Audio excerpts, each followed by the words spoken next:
Po sa tanghali pong ito, purihin po ang natin ng Panginoon sapagkat muli na naman po ang pag-aatas po sa akin upang po ako ay magpa-facilitator. Isang mapagpalang umaga po. Palakpakan po natin ang Panginoon. Ah, Bago ko po tawagin ng kapatid namin mag-aalay ng awitin, nais po nating magbigay ng tawagin ng birthday celebrant upang magmatsa sa ating Panginoon kung muli na naman po siyang binigyan ng isang birthday ng ating Diyos na buhay. Sa dako pong ito, tinatawagan ko po ang kapatid natin si Arlene. Happy birthday!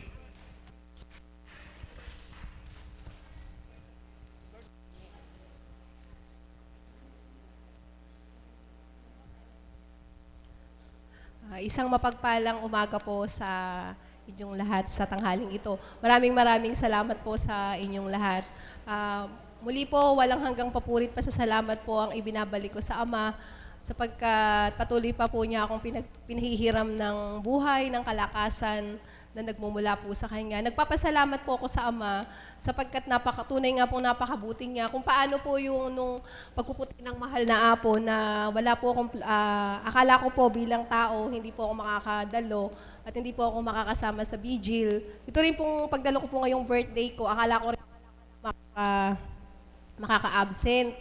Purihin po at dakilain ng Ama dahil po sa panaginip din po niya ipinadaan na nung pong last Friday, napanaginipan ko po nung madaling araw na nasa gawain po ako ng Panginoon. Kaya po nag-try po ako mag-file ng leave. Purihin po ang Ama dahil dininig naman po niya yung panalangin ko. At nandito po ako ngayon, nakadalo po sa banal na gawain ng Panginoon.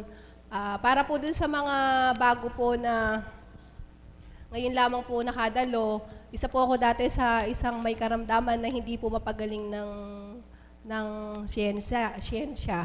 Yung pong kung saan na po ako nagpagamot, talaga pong yung pong mga alagad natin na mga naghahaplos po nun, talagang sobrang payat ko po talaga nun dahil po ang naging sakit ko po nun, hindi po alam sa buong mundo daw po, hindi po alam kung ano po ang pinagmulan. Yung pong talagang kumipot na po yung esophagus ko na hindi na po siya nagbubukas-sara. Talaga pong kahit tubig, kahit ano po, hirap na pong pumasok.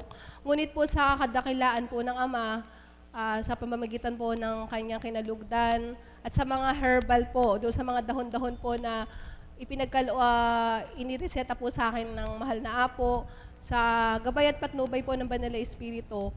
Ito po ako ngayon, na tumaba na po.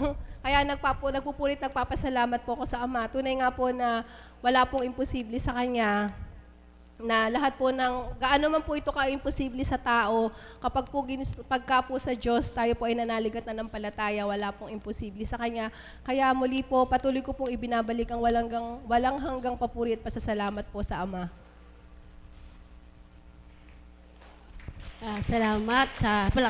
Salamat po sa Panginoon na sa muli niyang binigay sa ating kapatid sa kanyang kaarawan. Lagi po natin tatandaan, ang tanging nagbibigay ng buhay sa atin at lakas ang ating Diyos. Kaya po lagi po tayo magpasalamat sa bawat araw na binibigyan po niya tayo ng pag-asa lagi sa ating. Kaya po huwag po natin kakalimutan sa bawat araw, manalangin at magdasal. Muli po, salamat sa iyo kapatid. Muli po, tinatawagan ko po ang kapatid namin na alagad upang alayan po ng awitin kung paano po ba siya lumalakas kapag po siya ay nagbibigay ng awitin sa ating Panginoon, at sa taong kinalugdan niya, ang ating minamahal na po Kunching. At ganoon na rin sa iyo, mahal na kapatid, aawitan ka ni Tita Mirna upang mapuspos ka ng galak. Tinatawagan ko po ang kapatid namin na si Tita Mirna upang magbigay po siya ng 2 awitin.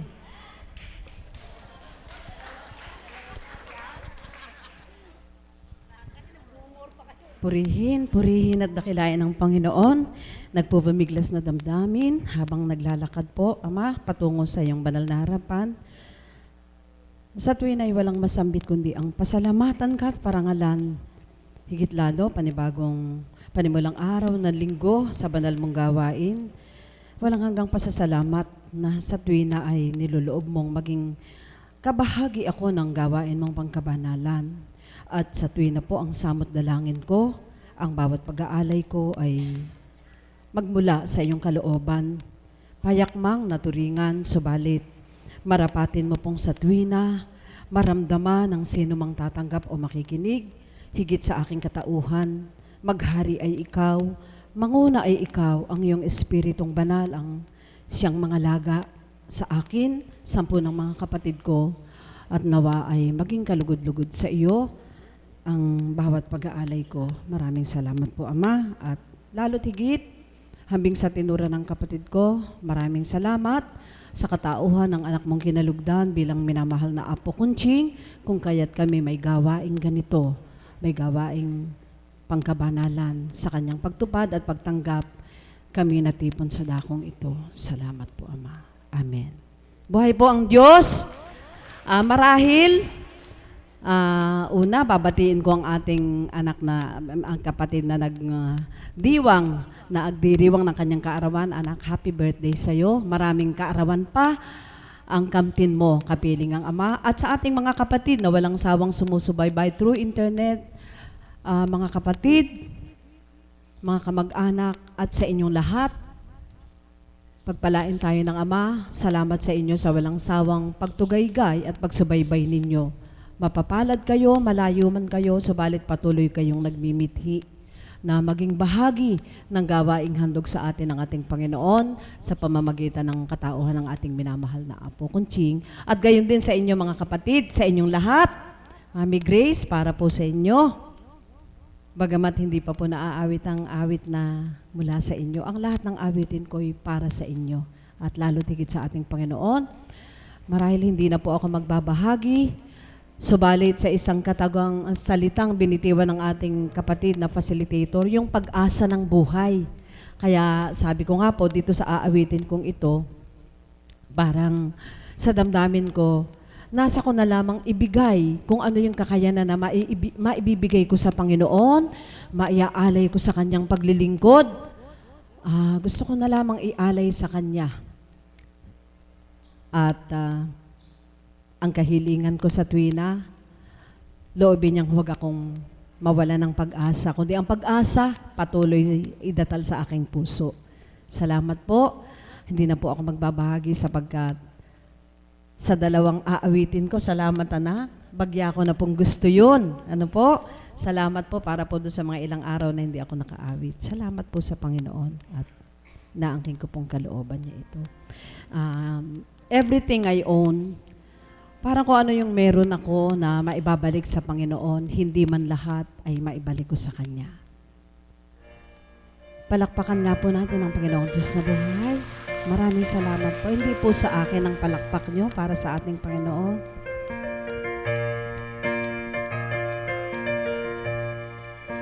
You sheltered me from harm, kept me warm, kept me warm. You gave my life to me, set me free. Set me free. The finest years I ever knew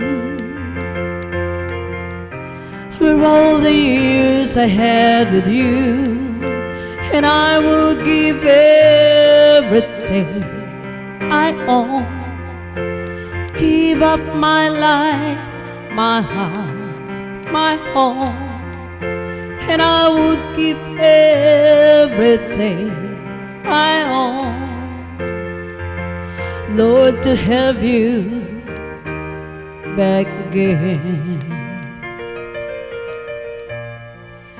You taught me how to love, what it's all, what it's all. You never said too much, but still you showed the way, and I knew from watching you,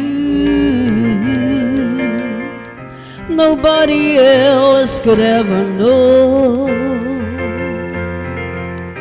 the part of me that can't let go, and I would give everything I own.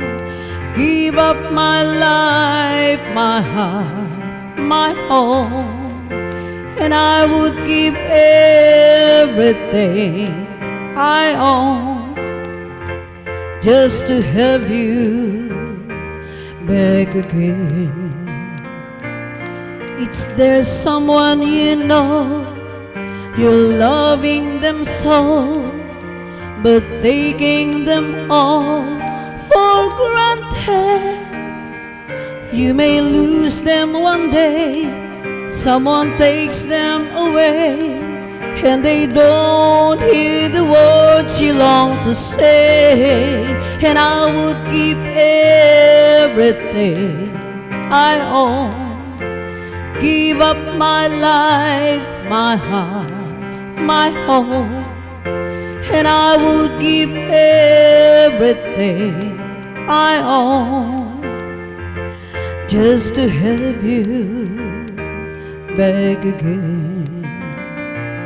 It's there someone you know, you're loving them so, and taking them all for granted.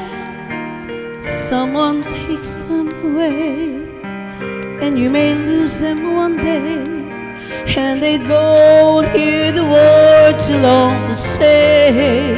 And I would give everything I own, give up my life, my heart, my home, and I would give everything I own just to have you back again, just have you back again, just to have you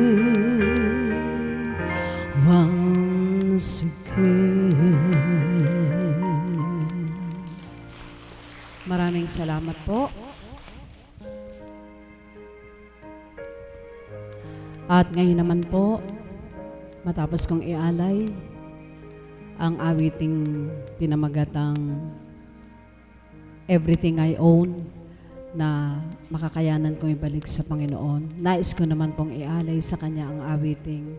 Kung sa awitin pong pangmundo ay How Can I Tell Him? Ano po, para sa ating minamahal sa bilang tao. Subalit, ito po ay lumang awitin na muli ay ipinagkaloob ng banal na Espiritu sa katauhan ng kapatid nating si Mami Beth Chico. How can I tell them about you? Paano ko nga ba sasabihin sa aking mga minamahal ang tungkol sa hiwaga ng Panginoon upang magkaroon kami ng isang damdamin? Ano po, marahil kayo po ay gayon din. Amen po ba?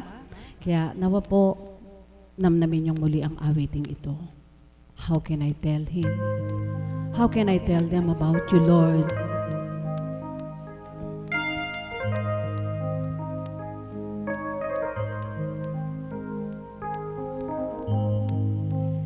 He knows when I'm lonesome. He knows when I'm sad. He puts me up when I'm lonely and holds me so tight. Whenever I'm discouraged, He knows just what to do. Oh Lord, now I know much about you. I can tell Him all my troubles. He makes them all seem right. We can talk of all my burdens and all the problems in my life. And when I am in sorrow, He makes my heart feels bright. My God, now I know much about you. How can I tell them about you? God, please tell me what to do. Everything is right whenever I'm with you. So God, let me tell them about you.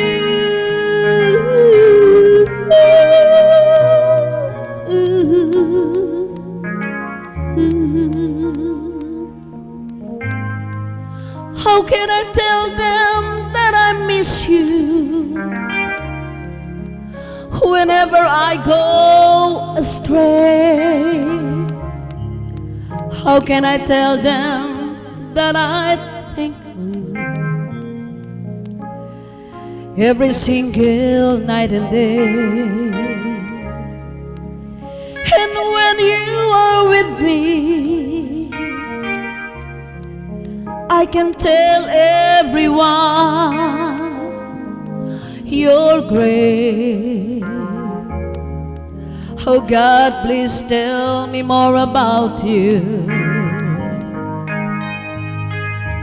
How can I tell them about you?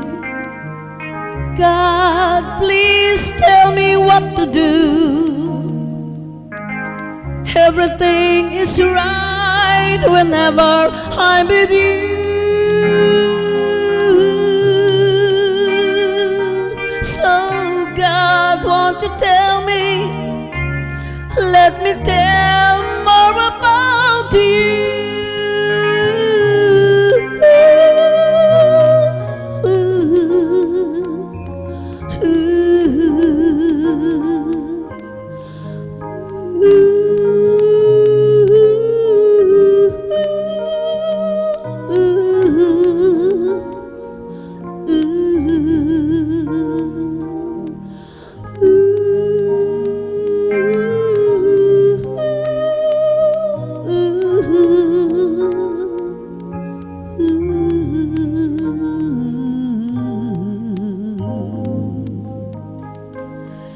Maraming salamat po, Lord. Salamat po, Ama, sa pagpapabatid niyong ganap sa aming mga anak mo, kung sino ka, ang pagka-Diyos mo, at ang lahat ng hiwaga mo. Salamat po, Ama. Amen.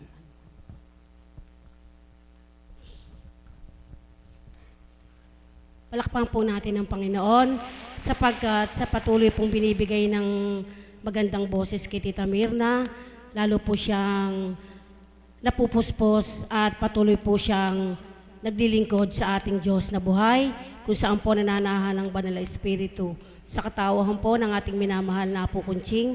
Kaya patuloy po siyang nagbibigay ng awitin na napakasigla po niya. Kapag po siya ay nagbibigay ng awitin daw po sa ating Panginoon, lalo po siyang lumalakas. Kaya po patuloy pong manahan sa kanyang magandang tinig. Salamat po, Tita Mirna. Muli po, tinatawagan ko po ang magbibigay ng sherry, ang pagpapahayag. Ito po yung kabiyak ng ating CAPS. Gusto daw po niyang masupresa ang kanyang kabiyak, kaya tatawagin ko po si Julita Constucio. Nandiyan, ito po kasi yung binigay na Tinatawagan ko po dito pang pagbigay po kayo ng pahayag. Andito na po ba? Ito po.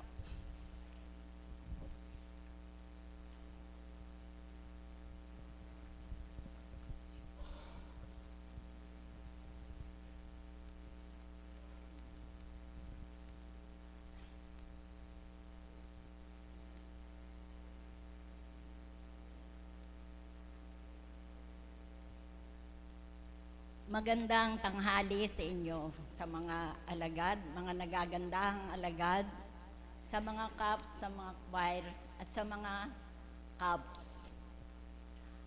Ako po ay magpipitong taon na tagasunod. Hanggang ngayon, tagasunod pa rin ako.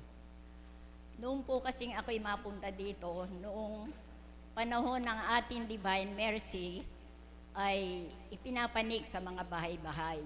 Nagsimula po yan sa Dalayap. Hanggang sa mapunta sa iba't ibang lugar, kaming mga taga-Dalayap, marami, minsan isang jeep, 2 jeep. Sige po ang aming sama sa Divine Mercy.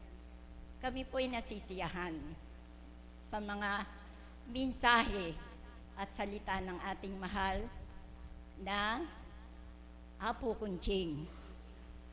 Hanggang sa, yun nga po, maraming pagbabago sa aming buhay. Lalo na po sa aking asawa na dating mainit ang ulo, nawala na po yun. At siya po'y mabait na noong pong mga panahon na yon. Kapag may nakausap siya na hindi niya gusto, talagang masasampal niya yon. Nagpapasalamat po ako sa pagsama-sama namin na bago ang kanyang ugali. Hanggang sa siya nga po, hanggang sa matapos na po yung pagkuwang-kuwan sa mga bahay-bahay, pagpanik-panik, nagkaroon na nga po tayo ng dambana. Hanggang sa ngayon po, nandito pa rin po kami. Ngayon po, meron po akong isi-share sa inyo na may dumating sa aking buhay na isang pagsubok na ako po ay na mild attack, na ospital. Pagdating po namin sa ospital, ang sabi sa ospital, kailangan kong may ICU na agad. Iyan sabi po namin, bakit naman ganun, ICU agad? Sabi ng aking asawa, obserbahan muna natin kung dapat nga ho na i-ICU muna ang aking asawa. Ngayon po, dahil lang inisip namin napakamahal, 15,000 isang araw. Ngayon, ang sabi ng doktor, pipirma kayo dito kapag may nangyari sa misis ninyo, wala kaming pananagutan. Kaya pumirma naman po ang aking asawa. Nang umalis na po ang doktor at kami nalaman dalawa, sabi namin dalawa, manalangin tayo sa Ama. Humingi tayo ng tulong sa Kanya na huwag na akong may ICU. Nang gabing yun, dasal. Chaplet, ang aming ginawa hanggang sa mag-umaga na. Nang ma-check up na po ako, sabi ng doktor, di ka na kailangan na may ICU. Maganda na ang naging resulta. Di po ba? Napakaganda. Kaya po ako laking pasasalamat namin ng aking asawa talagang hindi tayo pinababayaan ng Divine Mercy. Talagang nasa sa atin siya. Natapos na po yun hanggang ngayon. Ang sakit ko sa puso, wala na talaga. Ay, hindi pa po yun. Pagkatapos na po noong kailangan ko pa ang check-up, lumusad ako ng Maynila kasi po ang talagang may family doctors kami sa UDMC. Doon po ako nagpa-check-up uli. Ang sabi po sa akin ng doktor na yon, sabi sa akin kailangan ka uling ma-2D echo, ma-holter para matiyak natin kung ano nga yung nagbabara sa iyong puso. Ginawa nga po sa akin, holter, na magdamag na may aparato na nakakabit sa aking dibdib, magdamag po yun na minomonitor ang tibok ng aking puso. Hanggang sa kinabukasan, magdamag po yun na dala-dala ko dahil hindi na po ako napag-confine dahil mahalang magpa-confine, sabi ko, iuwi ko na lamang sa bahay. Pumayag naman po ang doktor. Kinabukasan po noon, ang sabi, talagang kailangan ka ma-bypass, sabi ng doktor. Kailangan. Naku, sabi ko, doktor, sabi kong ganun. Nang ako po'y ma-hospital, halos naka 80,000 na kami. Eh kung sakali naman po ako na magpa-bypass, magkano naman po ang aming ihahanda? Maghanda kayo ng 250,000. Saan naman po kami kukuha ng kalaking halaga? Sabi ko, doktor, ala po kami ng ganong kalaking halaga, pero kailangan mo yun.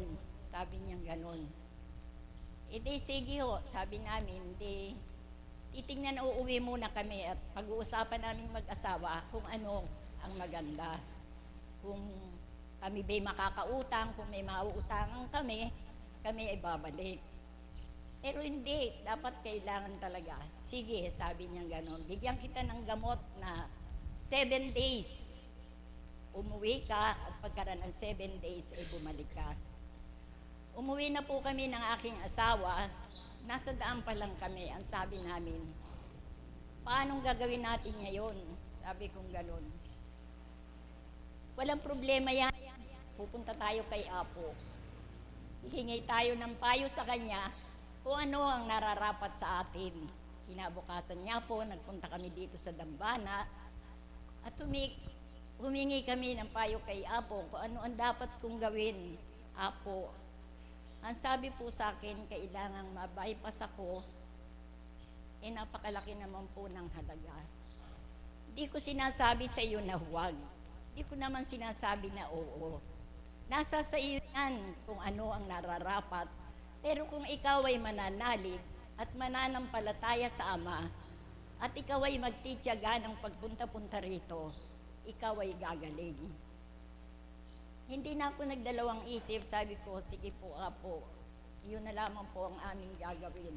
Talaga po, pupunta na lang po ako dito, sabi ko na. Sige, araw-araw nagpunta ako. Hindi ako bumalik sa akin, doktor, ng 7 days. Nagpunta ako dito ng 10 days. Ginawa kong 10 days. Bumalik na kami sa akin, doktor. Nang ma-check up niya sa akin, namangha siya. Nako, sabi niya, ano bang nangyari? Hindi ka na mababypass. Okay na, sabi niya. Alam niyo po ba, lumundag ako ng napakalakas at nahiyaw na ako. Salamat sa Ama. Sabi ko lang, talagang di mo kami pinababayaan. Di po ba talaga? Talagang hindi ko maisip. Talagang aki halos maiyak sa galak dahil sa sinabi ng doktor. Umuwi na po kami na galak.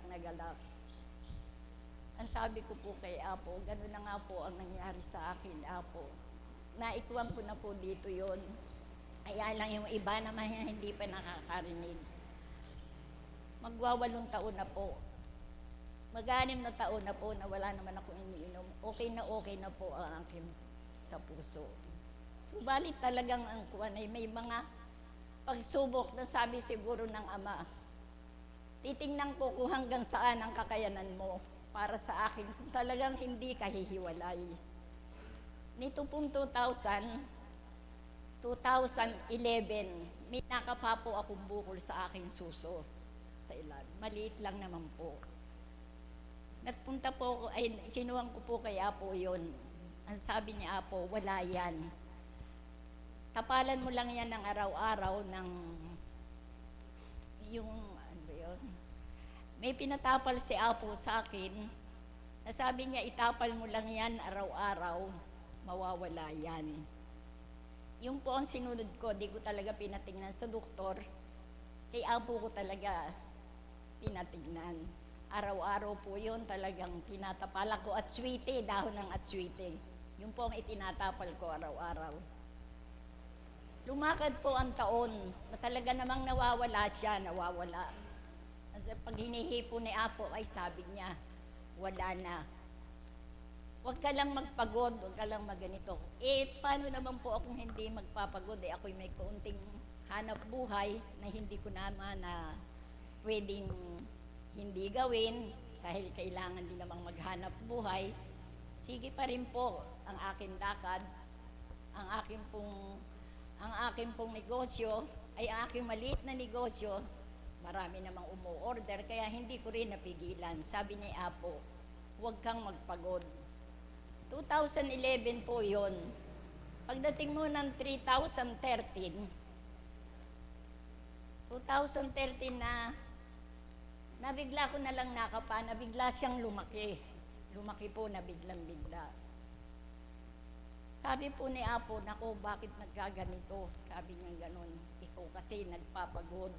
stress yan, sa pagod yan, kaya nagkaganyan. Paano po ang gagawin ko, Apo? Ano po ang gagawin ko? Nasa sa iyo yan. Kung gusto ng pa-opera ng iyong mga kasambahay, ng mister mo, ng mga anak mo, pa-opera mo, pero yan ay nasa sa iyo yan. Dewa, yun na po ang payo ng akin ay Apo, kaya pupunta ako sa doktor ko at pinatingnan ko. Sabado po yun. Nang matinang po ang aking bukol, kuha na po talagang grabe na. Sabi niya, hindi ka na uuwi. Pakumpain ka na ngayon kasi kailangan na talaga na ma-opera. Wala na po kaming magawa. Magkano naman po ang aming gagastusin, sabi namin. Maganda ka lang ng 120,000. Napakalaking halaga na naman. Wala naman kaming ganong kalaking halaga. Sabi ng mister ko, wala yan, sabi niya gano'n. Huwag mong intindihin kung kailangang operahin.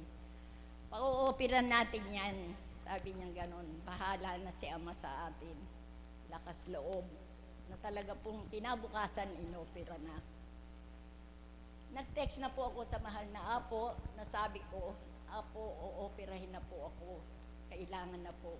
Sige anak, sabi niya gano'n. Ipagdadasal ka namin na makaraos ka. Nakaraos na po akong maluwalhati sa akong operasyon.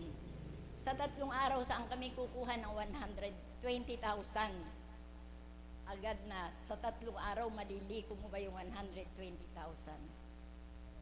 Ang amay na dyan, talagang tinulungan kami kung sino nilapitan namin, na bawat lapitan naman namin, buong pusin nilang ipinagkakaloob. Sa madaling salita po, nagkuha na kami, nakaraos kami maluwalhati sa aking operasyon. Pagkaraan ng 1 buwan, kailangan i-biopsy. Pagkaraan po na yung kailangan biopsy, 1 buwan pa bago malaman kung ano ba yung sa aking bukol. Ito na naman po, na napakasakit at napakahirap. Cancerous po, cancer ang lumabas sa biopsy, stage 3. Ano pa ang madarama natin kung malalaman mo na may ikaw ay mayroong cancer? Siyempre, iniisip natin paano ba ito. Talagang umiyak ako sa harap ng, huwag kang umiyak, sabi ng doktora, may paraan yan. Gagaling ka, may mga pamamaraan yan kung susundin mo ang lahat. Kailangan na naman po pagkaraan noon, sinabi niya na ganito, ganyan, sa mahabang proseso, bago ka naman makemo, mahabang proseso, CT scan, ganito, ikukondisyon ang katawan mo. Nakondisyon po ang katawan ko at nagsimula na ako sa aking chemo. Ang chemo naman po ay napakamahal. Eto na naman po, kaya't ako'y talagang nananalig sa Ama na hindi ka na kami talaga pinabayaan. Sa unang chemo, 50,000 ang isang chemo. Ibang na kami na nairaos po namin yun sa 1 buwan. Subalit ang Ama talagang marunong sa lahat. Yung mga nagsasabi, ipasok nyo sa PCSO, pwede yan. Sa madalit salita, nagtiyaga. Nagtiyaga ang aking anak na pumipila sa PCSO. Ang naibibigay naman po ay kalahati lang, yung 50,000 hinati. 11 po yan, 5 session, pero ang sa akin, ginawang 10 session dahil sa edad ko nito, di na pwede yung isa lang. Kaya 2 session sa 1 buwan. Sa madalit salita po, sa loob ng 5, naging 10 session ang ginawa sa akin, na nakukumpay naman ako, di ako pwedeng maging hindi makumpay ng 1 araw. Sa tulong ng Ama, nakaraos ako sa 10 session na yon. Nakaraos na ang pagkikemoy, di mo mga intindihan. Talagang napakahirap po. Pero ang lagi kong tinatawag ay ang Ama, na ako'y kanyang subaybayan. May mga gabi na talagang nagte-text ako kay Apo na ganito, na ganyan. Agad naman siyang magte-text sa akin na sinabi niya, ganito ang gawin mo. Talaga pong napaka talagang hindi ko maintindihan na talagang hindi ko rin maunawaan sa aking sarili. Kaya yung 10 session na yon, nakaraos po ako ng maluwalhati na kahit mabibigat ang aking nararamdaman. Pagkaraan po noon, radiation naman. Kailangan namang ma-radiation sa loob ng isang buwan na araw-araw na radiation. Sa awa po at sa tulong ng Ama, nakaraos akong malawalhati ng isang buwang radiation. Sa tulong niya at pananalangin, na sa araw-araw na ginagawa namin mag-asawa, nakaraos po akong maluwalhati. Ngayon, nandito po ako sa harapan ninyo na magaling na. Wala na akong nararamdaman. At alam ko, kaya ang masasabi ko lamang po sa mga naririto na may mga karamdaman, huwag kayong magsawa. Huwag kayong mga inip. Sa mga mensahe, makinig lang tayo kay Apo. Ay talagang ang Ama'y nariyan na laging susubaybay sa atin. Basta't nasa sa ating puso, talaga pong tutulungan tayo. Yun na lamang po at maraming.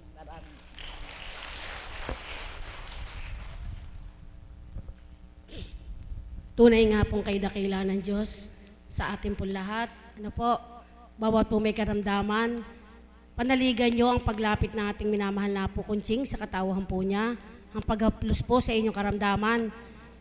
Yun po ay panaligan nyo at angkinin nyo na gagaling po kayo sa pagtitibay, pananampalataya. Yun po ang kailangan natin sapagkat makita ng Diyos ang ating katapatan.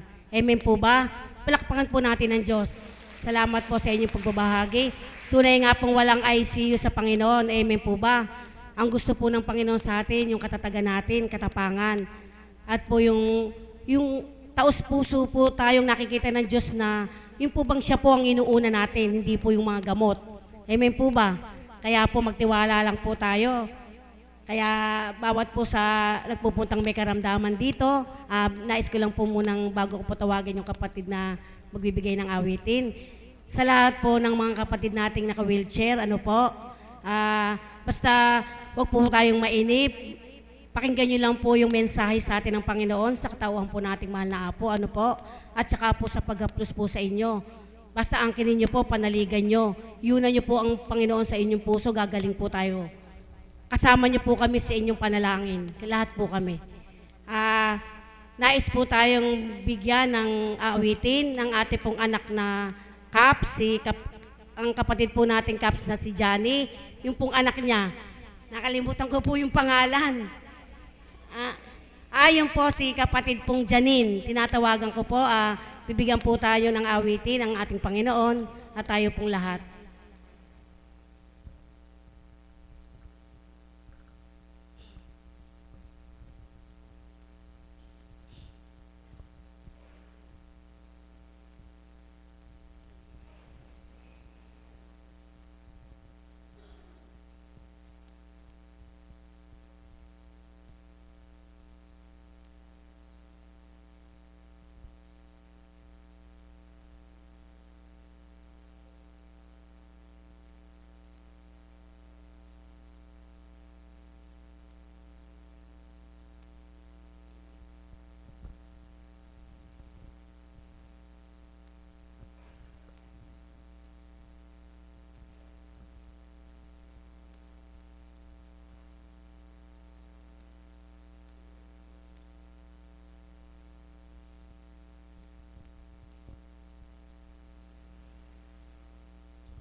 Gandang umaga po sa lahat. Iaalay ko po yung kanta ko na po na to para po sa magulang ko po, sa alagad po, sa Caps, sa tagasunod po, lalo na po sa ating mahal na Panginoon at sa mahal na Apo po.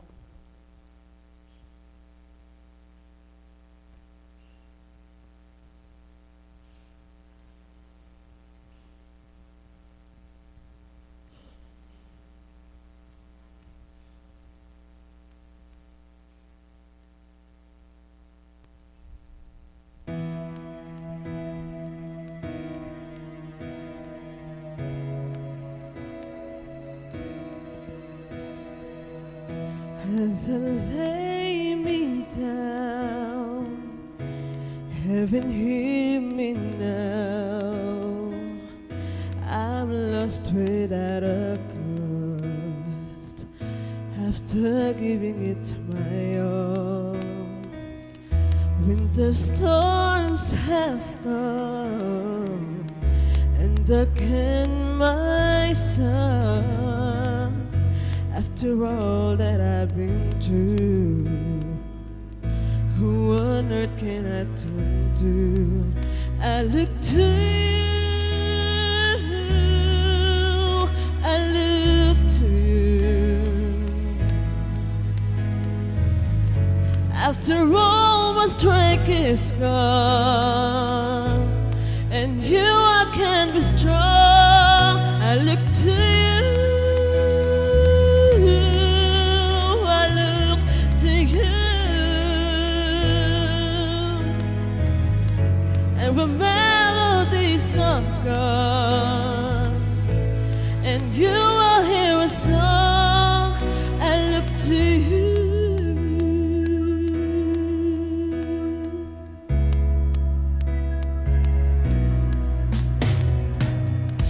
About to lose my breath, there's no more fighting left, sinking to rise no more, searching for that open door. And every road that I've taken led to my regret, and I don't know if I'm gonna make it. Nothing to do but lift my head. I look to you, I look to you. Oh yeah, I don't know what strength is gone, and you can't be strong. I look to you, I look to you. And when melodies are gone, and you again the song, I look to you.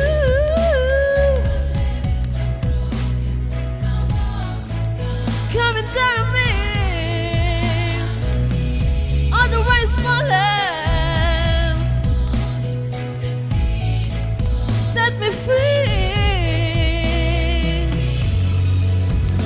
Take me far away from the battle. I need you to shine on me. I look to you, I look to you. After all my strength is gone, and you I can be strong, I look to you, I look to you. And when melodies are gone, and you I can song, I look to you.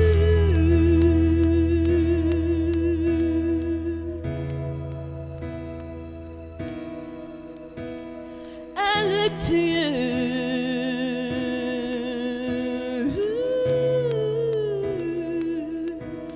I look to you.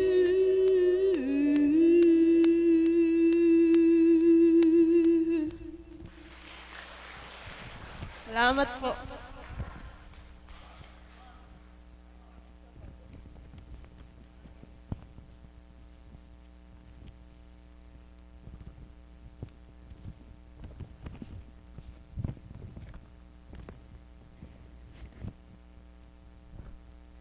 Bakit kaya?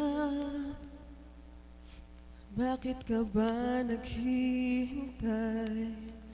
Nahimukin pa, pilitin pa ng tadhana. Alam mo na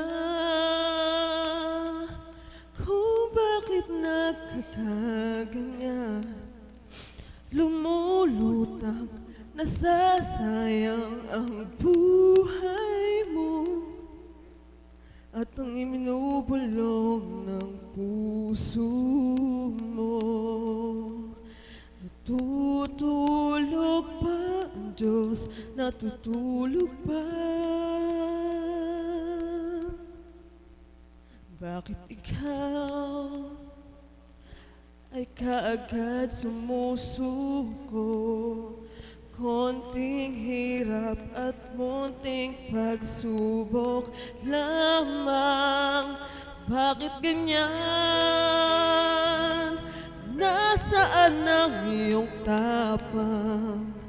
Naduduwag, nawawalan ng pag-asa, at iniisip na natutulog pa.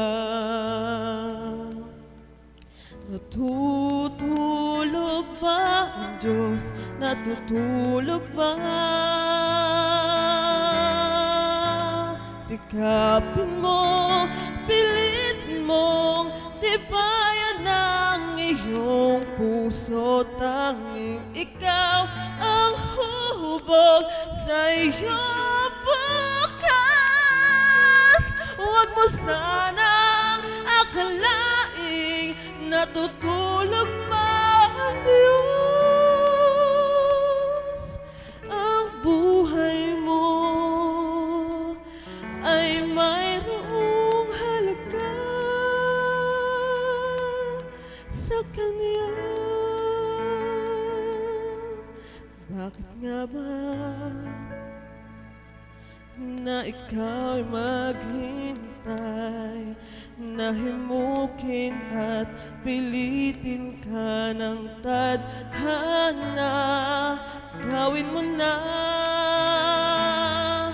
kung ano ang nararapat.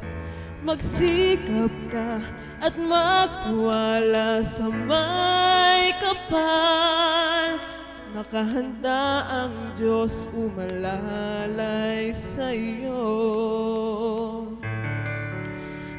Maghihintay ka lang, kaibigan. Sikapin mo, pilitin mong tibayan ang iyong puso. Dahil ikaw ang hubog sa iyong bukas. Huwag mo sanang akalaing natutulog pa ang Diyos. Ang buhay mo ay mayroong halaga sa Kanya. Salamat po.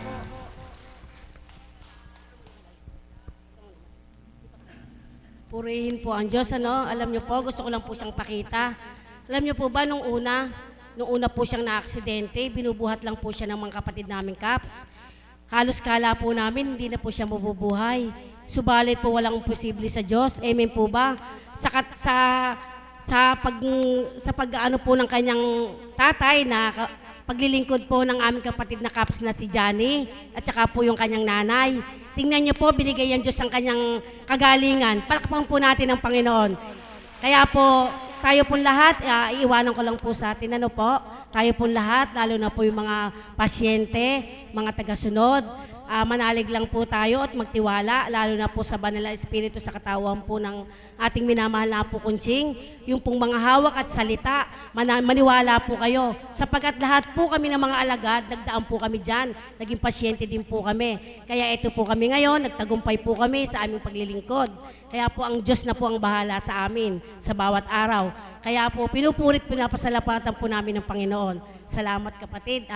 Andyan na po ang